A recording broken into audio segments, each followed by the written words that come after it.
Hello everyone. तो आ गए हैं हम आज मूविंग चार्ज एंड मैग्नेटिज्म के part number lecture number second पर। पिछले लेक्चर में हम लोगों ने डिस्कस किया था introduction to the magnetic field and Lorentz force पर। ओके, तो आज के लेक्चर में हम शुरू करने जा रहे हैं बायो सावर्ट लॉ को। So welcome to the our channel. Please ज़्यादा से ज़्यादा आप लाइक शेयर सब्सक्राइब करें और हमारे चैनल को आगे बढ़ाने में हमारी हेल्प करें। तो आज का लेक्चर जो हमारा बेस्ड होगा वो बायो एंड सावर्ट, इन दो साइंटिस्ट ने मिलकर एक एक्सपेरिमेंट किया, एक रूल को डेवलप किया जिसमें हम मैग्नेटिक फील्ड इंटेंसिटी की कैलकुलेशन करते हैं। किसको फाइंड आउट करेंगे हम? डीवी को, और वो होगा हमारा I dl sine theta divided by r square. Okay, तो चलिए शुरू करते हैं हम बायो सावर्ट लॉ को। ओके, तो बायो एंड सावर्ट ने मिलकर जो लॉ बनाया है इसी का नाम रखा अपन ने बायो सावर्ट लॉ। ठीक है, तो इसमें हम करेंगे क्या? तो जनरली इसके अंदर हमारे पास ये कोई वायर है, इसके अंदर हमने क्या फ्लो करवा दी? Current I. अब जब आई करंट इसके अंदर फ्लो करवाएंगे तो इससे कुछ डिस्टेंस पर क्या मिलेगा आपको? Magnetic field intensity. इस पॉइंट पर मैग्नेटिक फील्ड इंटेंसिटी कितना होगा उसको हम कैलकुलेट करेंगे according to the Biot and Savart principles. Okay, तो इस तरह से हमारे पास एक वायर होगा और हमने पिछली क्लास में पढ़ा है कि जब भी किसी कंडक्टिंग वायर में हम इलेक्ट्रिक करंट को फ्लो करवाते हैं तो इसके फ्लो होने से, करंट के फ्लो होने से राइट हैंड थंब रूल के अकॉर्डिंग इस वायर के चारों तरफ एक मैग्नेटिक फील्ड डेवलप होता है। ओके, जैसे जैसे यहाँ से हम इन पॉइंट्स पर आगे बढ़ेंगे वैसे वैसे हमको यहाँ पर क्या मिलेगी? मैग्नेटिक फील्ड मिलेगी। तो हमने ये जाना कि करंट के फ्लो होने से इसके चारों तरफ एक नई फील्ड बनती है, उसका नाम रखा था हमने मैग्नेटिक फील्ड। और हर फील्ड कुछ ना कुछ फोर्स अप्लाई करती है, वो फोर्स भी हमने कैलकुलेट किया था q v B sine theta, और इसका नाम रखा था हमने लोरेंज फोर्स या फिर force inside the magnetic field. ठीक है बच्चों, ये हम पढ़ चुके हैं। आज जानेंगे कि जो मैग्नेटिक फील्ड का स्ट्रेंथ है बी, ये कितना है। तो इस रूल को जब बनाया गया तो हमने पिछली क्लास में हमारे स्टडी किया है इलेक्ट्रिक फील्ड को, जिसमें हमने इलेक्ट्रिक फील्ड इंटेंसिटी को फाइंड आउट किया था K into q upon r square. Okay, और हमने कोलम्बियन फोर्स को भी स्टडी किया K into q one q two upon r square. Okay, तो जिस तरह से ये जो फोर्स यहाँ अप्लाई हो रहा है दो चार्ज के बीच, वो फोर्स दोनों चार्ज के मैग्नीट्यूड के ऊपर डिपेंड करता है और दोनों चार्ज के जो डिस्टेंस है बीच में उन दोनों के इनवर्सली जो डिस्टेंस है उसके स्क्वायर के भी प्रोपोर्शनल होता है, inverse proportional to the square of distance between the charges. Electric field की हम बात करें तो हमने वहां बात की थी कहीं पर हमारे पास कोई सोर्स चार्ज होगा प्लस क्यू, और इस सोर्स चार्ज से अगर आप आर डिस्टेंस पर जाएंगे तो एक लोकेशन पर हमने एक पॉइंट पी लिया और यहाँ पर जो इलेक्ट्रिक फील्ड इंटेंसिटी को फाइंड आउट किया वो हमें मिला k q divided by r square. Means electric field जो है वो सोर्स चार्ज क्यू पर डिपेंड करता है जो इलेक्ट्रिक फील्ड को जनरेट करने वाला है। दूसरा, उससे आपका पॉइंट कितनी डिस्टेंस पर है उस डिस्टेंस के इनवर्सली स्क्वायर के भी क्या होगा? प्रोपोर्शनेट होता है। तो इन दोनों लॉ को कंबाइन करते हुए ऐसा ही कुछ एक्सपेरिमेंट बायो और सावर्ट ने मिलकर मैग्नेटिक फील्ड के लिए भी किया। भाई जब भी मैग्नेटिक फील्ड जनरेट होगी तो उसके लिए कोई ना कोई हमें सोर्स की नीड होगी। जिस तरह से आपके पास इलेक्ट्रिक फील्ड को जनरेट करने के लिए एक सोर्स चार्ज कौन है? क्यू। तो इस फील्ड को जनरेट करने के लिए भी कोई ना कोई सोर्स चार्ज होना चाहिए। तो ये हमारा एक स्ट्रेट वायर है और इसके अंदर क्या फ्लो करा रहे हो आप? इलेक्ट्रिक करंट को। अब आपके पास ये कंडक्टर है और इस कंडक्टर का अपना क्या है? लेंथ है। तो इस एल लेंथ पर हम क्या कर रहे हैं, इस करंट को फ्लो करवा रहे हैं। ओके, तो यहाँ जो हमारा सोर्स होगा जो मैग्नेटिक फील्ड को जनरेट कर रहा है, वो सोर्स कौन होना चाहिए, हमें करंट को फ्लो कराने के लिए ये लेंथ की रिक्वायरमेंट होगी। ये लेंथ अगर कंडक्टर के हमारे पास नहीं है तो हम करंट को इसके अंदर फ्लो भी नहीं करवा सकते हैं।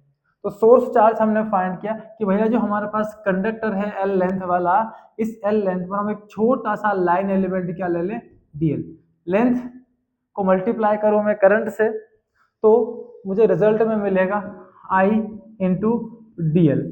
तो इस डी एल लेंथ पर आई करंट के फ्लो हो जाने से, मतलब इस पॉइंट से इस पॉइंट का डिस्टेंस जो है कितना लिया हमने, बहुत ही स्मॉल डिस्टेंस डीएल। इस डीएल डिस्टेंस पर क्या फ्लो हो रहा है, I electric current, that is the source of magnetic field. क्योंकि जब तक कंडक्टर के अंदर करंट का फ्लो पॉसिबल नहीं है तब तक हम उसके आसपास मैग्नेटिक फील्ड की कैलकुलेशन कर नहीं पाएंगे, मैग्नेटिक फील्ड जनरेट ही नहीं होगा। तो here the source of magnetic field generation is IDL. Okay, और इस आईडीएल को यहां बोला जाता है current element. So the source of magnetic field is called current element. जो छोटा सा करंट एलिमेंट हमने लिया है यही वो सोर्स है जो एक कंडक्टर के चारों तरफ एक मैग्नेटिक फील्ड को जनरेट करेगा। ठीक है, तो पहला हमने सोर्स ढूंढ लिया। अब इस सोर्स से कुछ डिस्टेंस पर हम क्या कर रहे हैं, मैग्नेटिक फील्ड फाइंड आउट कर रहे हैं। तो इन्होंने देखा कि इस सोर्स की क्वांटिटी में जैसे जैसे हम वेरिएशन करते हैं वैसे वैसे ही हमारी मैग्नेटिक फील्ड में भी चेंजेस आते हैं। इसका मतलब यह है कि जो फील्ड पर इस पॉइंट पर मैग्नेटिक फील्ड बनेगा इस सोर्स चार्ज की वजह से, वो मैग्नेटिक फील्ड डायरेक्ट प्रोपोर्शनल होना चाहिए किसके, इस सोर्स के। दूसरा, इस सोर्स के डिस्टेंस जब इस सोर्स से जब हम पार्टिकल के डिस्टेंस इंक्रीज या डिक्रीज करेंगे यहाँ से तो भी वैल्यू में क्या आएंगे, वेरिएशंस। ओके, तो दोनों ही चीजें कहाँ फॉलो हो रही है, हमारे कूलम्ब फोर्स में या इलेक्ट्रिक फील्ड इंटेंसिटी की कैलकुलेशन में। ये भी इस सोर्स के ऊपर डिपेंड करता है और दूसरा यहाँ से डिस्टेंस कितना है उसके ऊपर डिपेंड करता है। तो यही से इसको कॉपी करते हुए बाय और सावर्ट ने जो अपना लॉ बनाया, उस लॉ में उन्होंने एक्सप्लेन किया कि किस तरह से मैग्नेटिक फील्ड सोर्स और डिस्टेंस पर डिपेंड करता है। So according to Biot and Savart, तो ये लिया हमने कोई वायर एक्स वाई, जो एल लेंथ वाला कोई वायर होगा। ठीक है, अब पहला काम, इस वायर पर हमको इलेक्ट्रिक करंट को फ्लो करवाना होगा। ठीक है, फिर इस पर हमको एक छोटा सा लेंथ टेकन करना होगा, इसको हमने बोला एक छोटा सा लाइन एलिमेंट डीएल इस कंडक्टिंग वायर के ऊपर हमने क्या कर लिया, कंसिडर कर लिया। वैसे इसकी टोटल लेंथ कितनी है, एल है, यहाँ पर आप इसको इनफाइनाइट भी ले सकते हैं। तो इसमें से छोटा सा पार्ट हमने क्या निकाला लेंथ का, कितना है वो, डीएल। अब डीएल लेंथ पर करंट कितनी फ्लो होगी, आई। इस वायर में करंट कितनी फ्लो हो रही है, आई। ओके, तो यहां से हमने कुछ डिस्टेंस लिया और इस लोकेशन पर हमने एक पॉइंट टोकन कर लिया। इस पॉइंट पर मैग्नेटिक फील्ड कितना होगा, और इस पॉइंट की इस वायर से जो डिस्टेंस है वो है यहां से आर या पोजीशन आर। ठीक है, अब इस वायर का जो पोजीशन वेक्टर आर है वो डीएल के साथ एक एंगल भी ड्रॉ कर रहा है जिसका नेम हमने रख दिया कितना, थीटा। ओके, तो इस पॉइंट पर जो मैग्नेटिक फील्ड होगा according to Biot and Savart, the magnetic field intensity at p number 1, क्योंकि एक छोटा सा स्मॉल लाइन एलिमेंट हमने टेकन किया है तो जो मैग्नेटिक फील्ड इंटेंसिटी होगा वो भी स्मॉल होना है, कितना, dB at p number 1। DB depends on current element,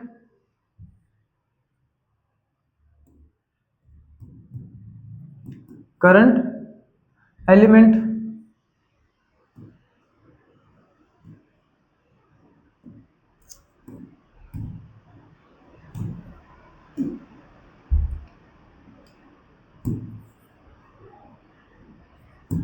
dB is direct depends on current element means directly proportionate.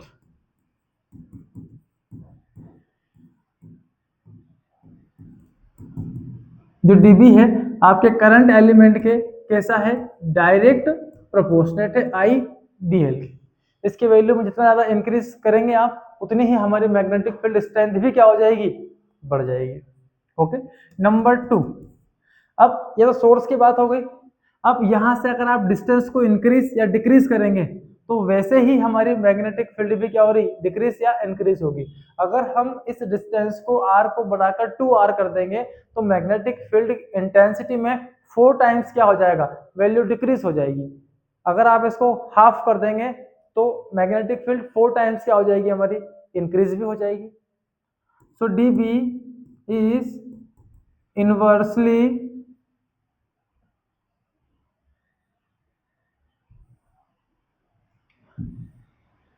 dB is inversely proportionate to the square of distance from current element। अब जो dB है ये inversely proportionate हो गया हमारा distance के square का। Okay, so inversely proportionate to the square of distance from the source means current element. Okay, अब साथ ही इस पॉइंट को अगर हम यहाँ से ऐसे रन कराते हैं तो यहाँ से लाते लाते हम इस वायर पे ले आएंगे तो थीटा कितना हो जाएगा, 0 हो जाएगा। और जब थीटा 0 हो जाएगा तो नेट मैग्नेटिक फील्ड इस पॉइंट पर भी कितनी हो रही है, 0। अब इसको यहाँ से इंक्रीज करते करते हम लाए, यहाँ पर लाए तो ये परपेंडिकुलर कंडीशन हो गई। इस केस में थीटा 90 डिग्री, उस केस में हमको मैग्नेटिक फील्ड इंटेंसिटी मैक्सिमम मिलता है। तो दूसरा थर्ड यहाँ पर होगा कि जो मैग्नेटिक फील्ड dB है is directly proportionate to sine theta, क्योंकि साइन 0 पर वैल्यू 0 और साइन 90 पर क्या होती है, मैक्सिमम। तो उसी के अकॉर्डिंग क्या हो रहा है, चेंज। तो ये dB साइन थीटा के भी क्या होगा, प्रोपोर्शनेट। इन तीनों को हम कंबाइन करते हैं। So on combining all, combine किया dB प्रोपोर्शनेट टू, हमको मिला I dl और साइन थीटा। ये तो डायरेक्ट प्रोपोर्शनेट है। और डिवाइड में इनवर्स प्रोपोर्शनेट कौन है, डिस्टेंस। प्रोपोर्शनेट को हटाते हैं, एक कांस्टेंट क्वांटिटी k अप्लाई करते हैं और ये बन जाता है dl sine theta divided bye r square. Here k is a constant और इसकी जो वैल्यू है इन एसआई सिस्टम वो होगी म्यू नॉट अपॉन 4 पाई, और मैथमेटिकली ये वैल्यू होगी 10 टू पावर -7। जिस तरह से आपने प्रीवियस क्लास में इलेक्ट्रिक फील्ड इंटेंसिटी कैलकुलेट करते समय के डिसाइड किया था, वहां पर के का वैल्यू था 9 इंटू 10 टू पावर 9, और यहाँ पर वो वैल्यू कितना हो जाएगा 10 to power -7 for magnetic field.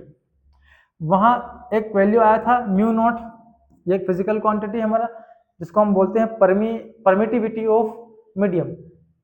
Electric field बनने के लिए मीडियम कितना परमिट करता है, और यहाँ जो आ रहा है वो आपके पास है एप्सिलॉन म्यू नॉट। ठीक है, ये जो म्यू नॉट है ये है परमिएबिलिटी ऑफ मीडियम। मीडियम कितना परमिएबल करेगा हमारी मैग्नेटिक फील्ड को जनरेट करने के लिए। तो सिंबल्स में कुछ डिफरेंस है, इसका आप ध्यान रखना। ओके, तो k की वैल्यू हमारे पास ये रही, ये वैल्यू हम यहाँ पुट करते हैं। So dB is equal to कितना मिलेगा हमें, mu naught upon 4 pi into I dl sin theta divided by r square. This is the magnetic field intensity at point P due to a line element only. और इसकी place पर हम value put कर सकते हैं 10⁻⁻7 I dl sine theta divided by r square. ये दोनों फॉर्मूले हमारे होंगे मैग्नेटिक फील्ड इंटेंसिटी के इस वायर से आर डिस्टेंस पर. ठीक है, तो ये है हमारा बायो सावर्ट लॉ और dB इज इक्वल टू हमें इतना यहाँ से मिल जाता है. ओके, तो ध्यान रखना है कि भाई मैग्नेटिक फील्ड जो हमारी बनेगी वो एक लाइन एलिमेंट पर करंट आई के फ्लो होने से बनेगी. ओके, ये करंट आई है और ये हमारा कौन है, लाइन एलिमेंट या करंट एलिमेंट जिसको बोल सकते हैं अपन. कितना हो गया ये आइडियल.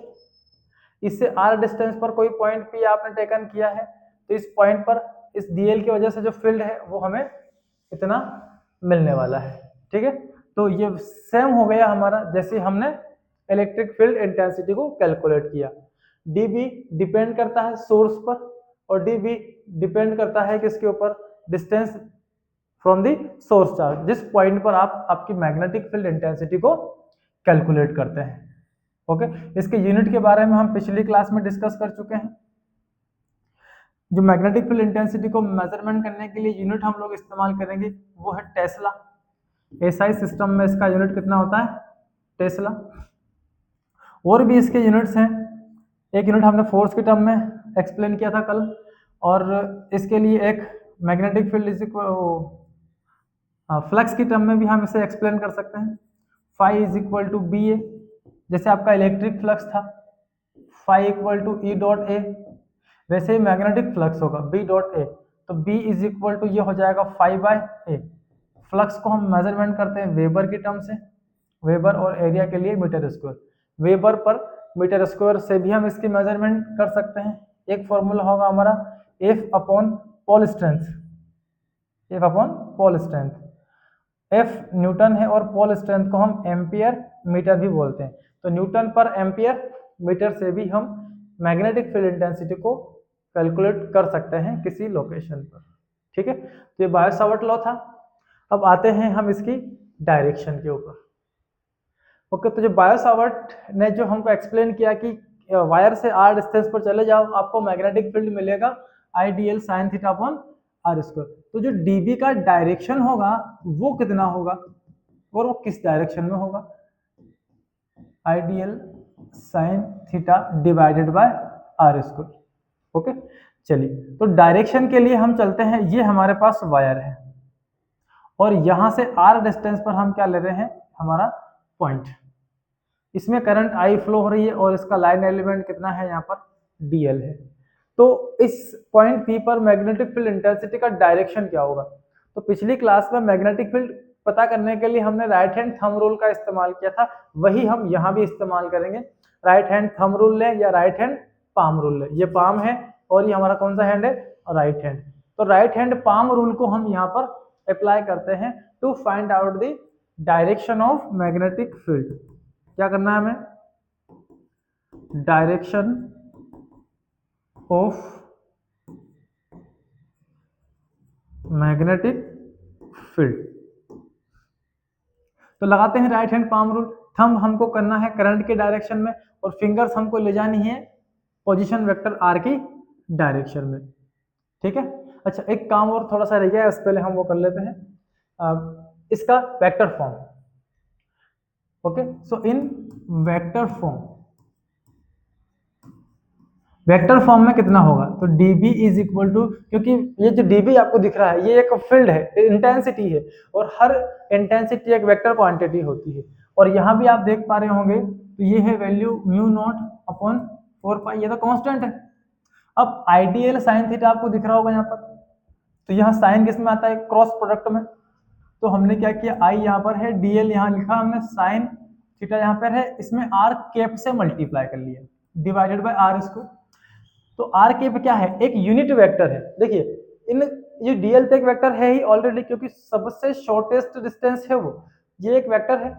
ठीक है। अब ये एक वेक्टर है और इनका ये रिजल्ट यहाँ पे दिख रहा है, ये भी एक वेक्टर क्वांटिटी है, तो इधर ऑब्वियसली क्या आना चाहिए, कम से कम दो वेक्टर का प्रोडक्ट इधर होना चाहिए। और कौन सा प्रोडक्ट, क्रॉस प्रोडक्ट, क्योंकि क्रॉस में ही दो वेक्टर का जब आप क्रॉस करते हैं तो रिजल्ट में आपको तीसरा वेक्टर मिलता है। ये आई है, ये जे है, दोनों का क्रॉस फाइंड करेंगे, रिजल्ट में क्या मिलेगा आपको, तीसरा वेक्टर। तो मैंने यहाँ क्या किया, आर कैप से मल्टीप्लाई कर लिया। आर कैप को जब आप हटाओगे यहाँ से, so D B equal to mu naught upon 4 pi into I D L sine theta, और इसको हम लिखेंगे vector R divided by R, sorry R cap equal to vector R by mod of R, ये होगा। ये are square तो already यहाँ पर है, so D B is equal to mu naught into 4 pi, और ये हो गया I D L into vector R, ये वेक्टर डी एल है, into sine theta divided by R cube, multiply कर लो इसको। अब देखो D R D L vector है, आर वेक्टर है, और साथ में लगा कौन है, साइन थीटा। तो आपने पढ़ा होगा ए क्रॉस बी, जब जब हम कैलकुलेट करेंगे वो हमको मिलता है ए बी साइन थीटा। ए हमारे लिए डी एल है, बी हमारे लिए आर है, और ये साइन थीटा आ गया। तो जो वेक्टर फॉर्म होगा हमारी मैग्नेटिक फील्ड का, वो हो जाएगा mu naught upon 4 pi into I अपनी जगह पर, और ये D L cross R, done, ठीक है। तो ये हो गया हमारा वेक्टर फॉर्म, और डिवाइड में किसको करना है हमें, r q, that is the vector form of magnetic field intensity. इसके अलग फॉर्म में हम इसको ये अप्लाई कर देंगे यहाँ पर, I dl sine theta upon r square. चलिए अब आते हैं डायरेक्शन पर। तो हम बात कर रहे थे राइट हैंड पाम रूल की, तो थंब को करना है हमको इसकी डायरेक्शन में। देखिए यहाँ पर हम राइट हैंड पाम रूल में दो वेक्टर का क्रॉस बता रहे हैं, तीसरा, तो यहाँ भी क्या है, इन दो वेक्टर का जो क्रॉस है रिजल्ट में कौन है, ये तीसरा वेक्टर, ठीक है। ये अगर डीएल है, ये अगर आर है, तो रिजल्ट में तीसरा वेक्टर कौन है, ये वाला, ये मैग्नेटिक फील्ड को रिप्रेजेंट करता है। राइट हैंड पाम रूल भी यही कहता है। थंब को कर लें हम करंट के डायरेक्शन में, फिंगर को कर लें हम कहाँ पर, इस पोजीशन वेक्टर आर के डायरेक्शन में। तो इस पॉइंट पी पर जो मैग्नेटिक फील्ड होगा उसे रिप्रेजेंट करेगा इस पाम पर, आप क्या बना ले, एक परपेंडिकुलर। ये जो डायरेक्शन है यहाँ पर, ये किसकी है, ये मैग्नेटिक फील्ड की है, ठीक है। अनदर वे, हम जो फिंगर को ऐसे कर रहे थे, अब इसको यहाँ पर ऐसे टर्न कर ले, तो यहाँ पर जो मैग्नेटिक फील्ड है वो कहाँ जा रहा है, सीधा अंदर की तरफ। अब अंदर की तरफ जाने वाली जो मैग्नेटिक फील्ड होती है, आपने ट्रेन को जाते हुए देखा होगा या एरो को हमसे दूर भागते हुए देखा होगा, तो इन दोनों के पीछे आपको ऐसा एक क्रॉस दिखता है, इसका मतलब है कि कोई चीज यहाँ से जा रही है, ओके। तो यहाँ पर अगर मैग्नेटिक फील्ड हम शो कर रहे हैं तो कैसी फील हो रही है, जैसे कि इसके अंदर यहाँ घुस रही हो। तो अंदर घुस रही हो तो हमने यहाँ क्या लगा दिया, एक क्रॉस, और क्रॉस को हमने एक सर्कल में बंद कर दिया। ये जो मैग्नेटिक फील्ड यहाँ पर है, ये है इनवर्ट डायरेक्शन में, अंदर की तरफ जा रही है। अब यहाँ से फील्ड अंदर घुस रही है और वायर के पीछे होते हुए यहाँ से क्या आ रही होगी, ये मैग्नेटिक फील्ड बाहर आ रही होगी इस वायर से, इस तरफ से, ओके। तो जब सामने से कोई चीज आती है तो उसका सिर्फ हमको एक डॉट दिखता है, जैसे ये एरो, ये अगर आएगा तो हमको सिर्फ सामने क्या दिखेगा, ये डॉट। तो यहाँ इस तरफ हमको दिखेगी एक डॉट, और ये है इसका सिंबल। इसका मतलब है फील्ड यहाँ से अंदर की तरफ है, और इसका मतलब है फील्ड यहाँ से कैसा आ रहा है, बाहर की तरफ। तो राइट हैंड थंब रूल फिर से हमारा डायरेक्शन में भी क्या हो रहा है, यूज, ओके। तो यहाँ पर ये मैग्नेटिक फील्ड अंदर और ये आउटवर्ड, ओके। अब अच्छा, अब आप बता सकते हैं क्या कि ये एक वायर है जिसके अंदर इलेक्ट्रिक करंट आई फ्लो हो रही है, okay. So I current is flowing in this wire, then find out the direction of magnetic field at point p. आपको पी पॉइंट पर डायरेक्शन बतानी है किधर हो, okay. So find the direction of magnetic field at p. लगा लो right hand thumb rule, ये thumb current के डायरेक्शन में, और यहाँ पर फील्ड कैसे जा रही है, अंदर की तरफ। क्या कर दिया हमने, क्रॉस, यहाँ मैग्नेटिक फील्ड अंदर है और यहाँ से कहाँ आ रही है, बाहर की तरफ, तो यहाँ लगा दिया हमने डॉट। तो magnetic field intensity at point P is invert, यहाँ से आपकी मैग्नेटिक फील्ड कहाँ जा रही है, इनवर्ट डायरेक्शन में। ओके, चलिए ये वायर है और यहाँ पर ये इलेक्ट्रिक करंट आई फ्लो हो रही है। अब बताना है इस P पॉइंट पर डायरेक्शन ऑफ मैग्नेटिक फील्ड, तो लगा लो थंब रूल, ये करंट की डायरेक्शन और यहाँ से फील्ड अंदर घुसते हुए नीचे से होते हुए ये कहाँ आ रही है, इधर बाहर की तरफ। तो P पॉइंट पर फील्ड आ रही है किधर, बाहर की तरफ, लगा देंगे एक डॉट और यहाँ क्या लगा देंगे हम, क्रॉस। डन, ये हमारा वायर है और इस पॉइंट पर आपको फील्ड फाइंड करनी है, इसमें फ्लो हो रही करंट आई। अब राइट हैंड थंब रूल जब लगाओगे आप तो आपको रिजल्ट में क्या मिलेगा, तीसरा वेक्टर, ये आई पर डीएल लेंगे, ठीक है, ये हमारा पोजीशन वेक्टर होगा फिंगर्स, और रिजल्ट में क्या मिलता है, तीसरा vector.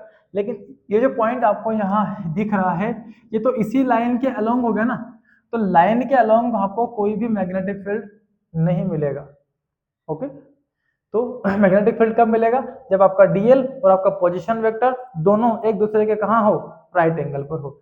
It means DL always क्या होगा, perpendicular to the r. Okay, इसी तरह से dB is also perpendicular to dl and dB is also perpendicular to dr. ये सभी एक दूसरे के रिस्पेक्ट में कैसे हैं, म्यूचुअली परपेंडिकुलर। ये अगर बी है, डीबी है, ये अगर डीएल है, तो ये क्या होगा हमारा पोजीशन वेक्टर आर। ये सब आपस में क्या होंगे, एक दूसरे के परपेंडिकुलर। ठीक है, चलिए ये हो गई डायरेक्शन का डिस्कशन। तो नेक्स्ट हम चलते हैं कंपैरिजन पर। ओके, हमने दो लॉ पढ़ लिए हैं, एक हमने पढ़ा है कोलंबियन फोर्स और दूसरा हम पढ़ रहे हैं मैग्नेटिक फोर्स या स्ट्रेंथ ऑफ मैग्नेटिक फील्ड। दोनों में कुछ सिमिलरिटी है और कुछ डिसिमिलरिटीज है। अब देखिए कोलंब लॉ के अकॉर्डिंग जो डीबी है वो डीबी हमारा आईडीएल के प्रोपोर्शनेट है और डिस्टेंस के इनवर्सली स्क्वायर के प्रोपोर्शनेट है, और जो फोर्स है वो चार्जेस के मैग्नीट्यूड के डायरेक्ट प्रोपोर्शनेट और डिस्टेंस के इनवर्स प्रोपोर्शनेट। तो इस तरह से इनके अंदर सिमिलरिटी क्या क्या हो गई, number one, both obey inverse square law, दोनों के अंदर इनवर्स स्क्वायर हो रहा है तो दोनों इसको फॉलो करते हैं। Both follow the principle of superposition, दोनों के अंदर क्या होता है, प्रिंसिपल ऑफ सुपरपोजिशन फॉलो होगा। ठीक है, डिसिमिलरिटीज में क्या क्या बात है, तो डिसिमिलरिटीज में देखें हम, तो magnetic field is produced due to current element I dl. अब मैग्नेटिक फील्ड का जो सोर्स है, सोर्स ऑफ मैग्नेटिक फील्ड, वो कौन है हमारा यहाँ पर, आईडीएल है। ओके, इसी की वजह से ये मैग्नेटिक फील्ड जनरेट होता है। और यहाँ पर हम बात करें सोर्स ऑफ इलेक्ट्रिक फील्ड की, तो वो है आपका चार्ज। एक चार्ज अगर कहीं रखेंगे तो उससे आर डिस्टेंस पर वो अपनी फील्ड जनरेट करेगा। अगला है magnetic field is perpendicular to R and DL, इन दोनों के परपेंडिकुलर है। हमने अभी अभी बात की राइट हैंड पाम रूल के अकॉर्डिंग, अगर करंट इस तरफ है, ओके, डीएल इस तरफ है, आर इस तरफ है, तो मैग्नेटिक फील्ड इनके क्या होगी, perpendicular. Electric field is along the line of position vector, जो पोजीशन वेक्टर हमारा आर है उसी के अलोंग हमारी क्या होती है, इलेक्ट्रिक फील्ड होती है। Magnitude of field is depends on sine theta, यहाँ पर जो बी का मैग्नीट्यूड है वो थीटा के ऊपर डिपेंड करता है। भाई डीएल ने आर के साथ कितना एंगल जनरेट किया, जितना एंगल जनरेट होगा वैसे ही क्या बनेगी हमारी मैग्नेटिक फील्ड। ओके, और इलेक्ट्रिक फील्ड को थीटा से कोई भी लेना देना नहीं है। जैसे हमने फॉर्मूले में स्टडी किया है क्या, dB equal to mu naught upon 4 pi I dl sine theta divided by r square. Here अगर साइन थीटा की बात करें हम, तो साइन में थीटा अगर 0 डिग्री हो जाए, मीन्स जो वायर आपका इस तरह से था, इसमें करंट आई फ्लो हो रहा था, ये इसका पोजीशन वेक्टर था, ये पॉइंट पी चलते चलते कहाँ पहुंच जाए, यहाँ पर, इस समय ये एंगल कितना हो जाएगा, 0 डिग्री। और अगर आप एंगल 0 कर देंगे तो साइन 0 की वैल्यू कितनी होती है 0। आपका नेट मैग्नेटिक फील्ड इंटेंसिटी भी कितना हो जाएगा 0 मिल जाएगा। ओके, लेकिन यही पॉइंट भी अगर यहां से चलते चलते आपका ठीक नॉर्मल टू डीएल हो जाए, इस समय एंगल कितना हो जाएगा आपका 90 डिग्री, और जब एंगल 90 होगा तो साइन 90, और साइन 90 की वैल्यू क्या होगी मैक्सिमम होती है। इस केस में आप वैल्यू यहाँ फाइंड करेंगे डीबी की, तो वो होगी mu naught upon 4 pi into I D l divided by r square, that is the maximum strength of the field, क्योंकि इस डीबी की वैल्यू थीटा के ऊपर डिपेंड करती है। ओके, तो दोनों ही केस में हमारी मैग्नेटिक फील्ड थीटा के ऊपर डिपेंड कर रही है। ओके, लेकिन इलेक्ट्रिक फील्ड को थीटा से कोई भी लेना देना नहीं है। चलिए, तो ये बात हो गई हमारी मैग्नेटिक फील्ड इंटेंसिटी की। बायो सावर्ट लॉ की हेल्प से कुछ डिस्टेंस पर हमें मैग्नेटिक फील्ड इंटेंसिटी कितना मिलेगा उसकी कैलकुलेशन हम बायो सावर्ट लॉ की हेल्प से कर सकते हैं। तो आज के लेक्चर में इतना ही, मिलेंगे हम नेक्स्ट लेक्चर के अंदर जहां पर हम डिस्कशन करेंगे applications of bio Savart law पर। बहुत काम का टॉपिक है हमारे, बहुत सारी एप्लीकेशंस हम लोगों को इसमें स्टडी करनी है और आपको डीप स्टडी करनी है हमारे साथ, तो लगे रहें आप हमारे चैनल के साथ, और इसे लाइक शेयर सब्सक्राइब करना बिल्कुल भी ना भूलें। मिलते हैं नेक्स्ट लेक्चर के अंदर, तब तक के लिए पढ़ाई करते रहें, मस्त रहें।